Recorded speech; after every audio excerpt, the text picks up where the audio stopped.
My Francisco plant. Tingnan niyo naman ang aking San Francisco plant. At ito nga may kasama pang spider. Diba? My kind of San Francisco plant. Ito yung mga air, air purifier. Hindi na tayo makalitok-litok dito mga ka-Daiso Labs.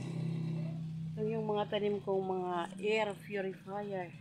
Dahil nasa ligid tayo ng kalsada, kailangan natin na magtanim ng mga ganito para sa mga alikabok naman kahit konti ay mabawas-bawasan yung pollution na papasok sa ating bahay. O diba? Ang tataas niya kasi, nandito na siya sa, ayan, taas na.